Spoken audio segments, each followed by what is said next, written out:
Hey everyone, ready to really level up those English listening skills? We're diving deep today into some awesome tips from the Echo English Listening Made Easy podcast. Oh, yeah, lots of good stuff in there, I think. So get ready because we're going to uncover things like shadowing and why you don't need to freak out if you don't understand every single word. And honestly, sometimes even native speakers have trouble understanding each other. It's true. The podcast hosts, Emma and Jake, they're right on the money when they say that listening is like the bedrock of learning a language. Yeah, you got to understand what you're hearing before you can even think about speaking, right? Exactly. It's like trying to build a house on sand. Emma and Jake totally get it. They point out how the speed and, less formal structure of spoken English can really trip people up. Yeah, all those contractions and slang. Totally. So many shortcuts that native speakers use, it's no wonder learners can feel a bit lost sometimes. But thankfully, Emma and Jake give us some great solutions. They start with the idea of active listening. Yeah, being really engaged, not just passively hearing the words, but, actively searching for meaning. Exactly. They're not just letting the sounds wash over them. They're like detectives searching for clues. Exactly. And those key words, they're like your leads. And here's where things get even cooler. Yeah. Emma and Jake talk about the power of context. Even if you miss a few words here and there, you can usually figure out the main message by paying attention to the situation, the speaker's tone, their body language. It's true. You do this all the time in your own language. Oh, definitely.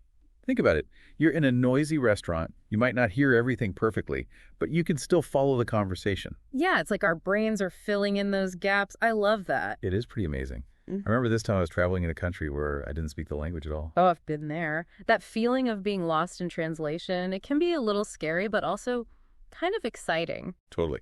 Anyway, I needed to find the train station, but I had no idea how to get there. And I spotted this woman. She looked really friendly. So even though I couldn't speak a word of her language, I tried to explain what I needed using gestures and facial expressions. You were acting it out? Pretty much. And you know what?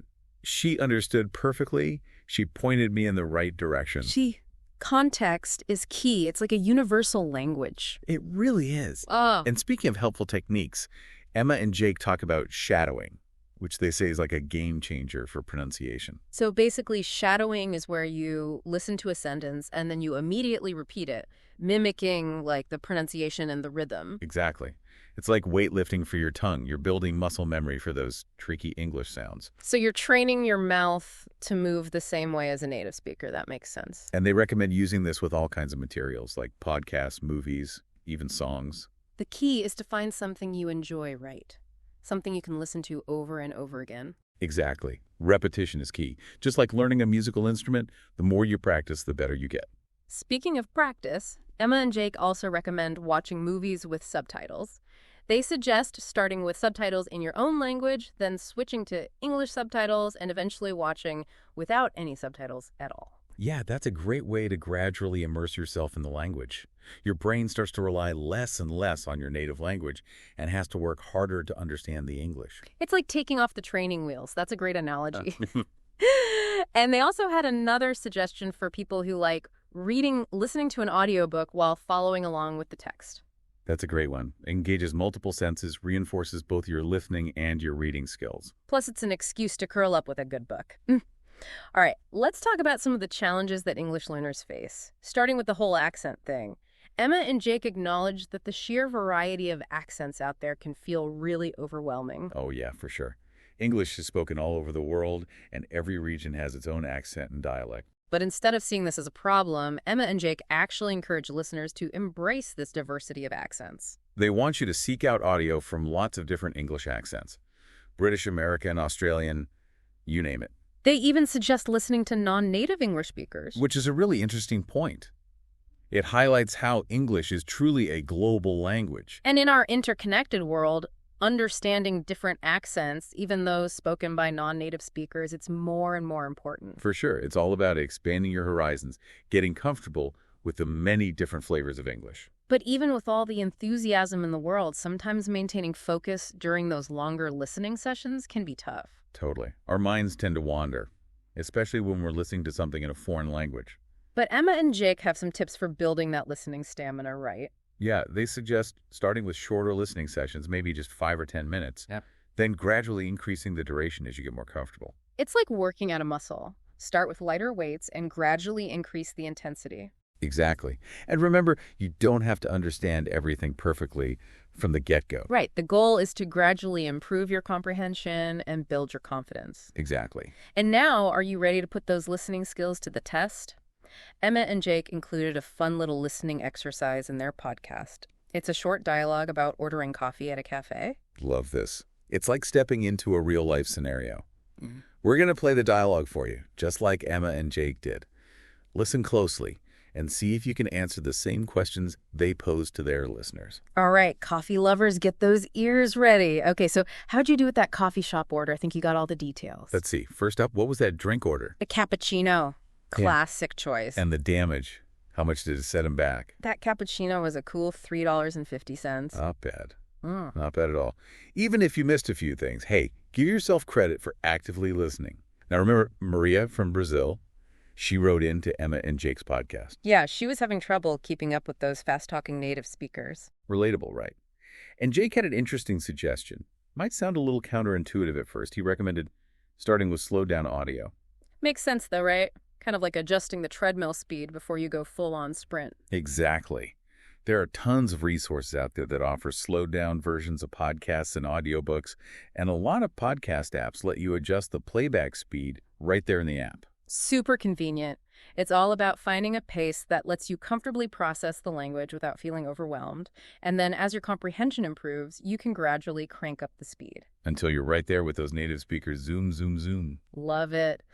Now, both Emma and Jake, they were really big on the whole repeated listening thing. It's not just about hearing something once, it's about revisiting the same material multiple times. Just like with a favorite movie or song, Yeah. right? Each time you experience it, you pick up on new details and nuances that you missed before. It's the same with language. Repeated exposure really helps solidify those connections in your brain and build fluency. So don't be afraid to hit that replay button.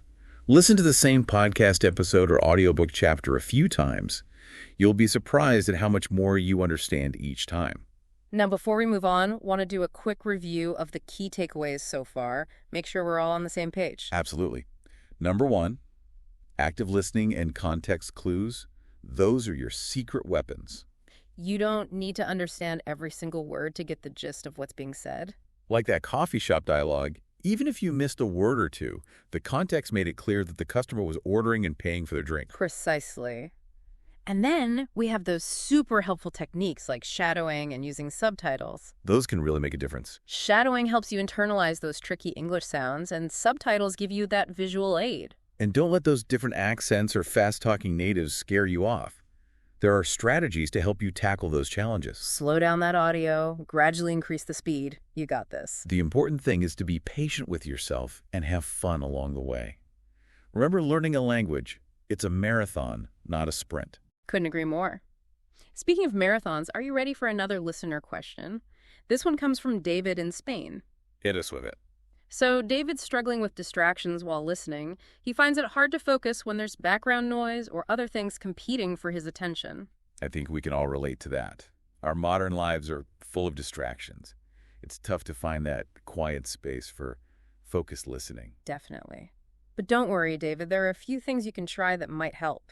Number 1, try to find a quiet environment. Sometimes just popping on some noise-canceling headphones can make a world of difference. If finding a quiet space is tricky, try to work listening practice into activities where distractions are less likely to be an issue. So like listening to podcasts while you're out for a walk or audiobooks while you're doing chores around the house. It's all about making English a part of your daily life in a way that feels natural and enjoyable. And hey, if your mind wanders, don't beat yourself up about it. Just gently bring your focus back to the audio. Exactly. It's not about achieving perfect concentration all the time. It's about building that muscle. The more you exercise that focus, the stronger it gets. Okay, ready for another listening challenge? Quick one this time. Hit me.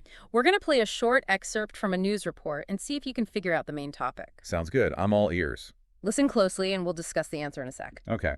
So what was that news report all about? Think you caught the main idea. It can be helpful to try to summarize the key points in your head, even if you don't catch every little detail. Exactly. We're focusing on the big picture here, not getting bogged down by every single word. So what did you gather from that little snippet? Well, that news report was mainly about. You got it. The main topic was the rising cost of gas, a concern that's hitting people's wallets worldwide. We'll be back in a moment to wrap up our deep dive with some final thoughts and keep that motivation burning on your English learning journey. And we're back. Man, after that news snippet, I'm ready to ditch the car and start walking everywhere to avoid those gas prices. It's amazing how even those little bursts of focused listening can keep you in the loop. Right. You're plugged into what's going on in the world. Okay, before we wrap up this deep dive, let's take a minute to go over those key takeaways about improving your English listening skills. What are some of the things you really want our listeners to remember? Well, more than anything, I hope they walk away understanding that active listening and context clues, those are like their superpowers for unlocking meaning. Don't let those unfamiliar words trip you up. Focus on the big picture, right? Yeah. Use the surrounding information like those clues we talked about. Exactly. The speaker's tone, body language, the overall situation, it all adds up. And remember those techniques we discussed like shadowing and using subtitles? Yeah, those can be game changers. Think of shadowing like going to the gym for your pronunciation, and subtitles are your trusty training wheels as you're getting started. Great analogies. And don't forget about embracing those different accents and gradually building up that listening stamina. I got it. It's like expanding your ears' horizons and training those attention muscles. And speaking of attention, any final thoughts for David in Spain who was struggling with distractions while listening? Absolutely. Minimize those distractions whenever you can, but if you can't totally get rid of them, try to work listening practice into activities where those distractions are less of an issue. So listening to podcasts while you're walking or audiobooks while you're doing chores? Exactly. Make English a natural part of your day, and those listening skills will improve without you even realizing it.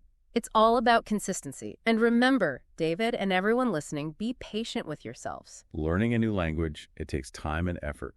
Don't get discouraged if you don't get everything right away. Celebrate those small victories. Every step forward is a win.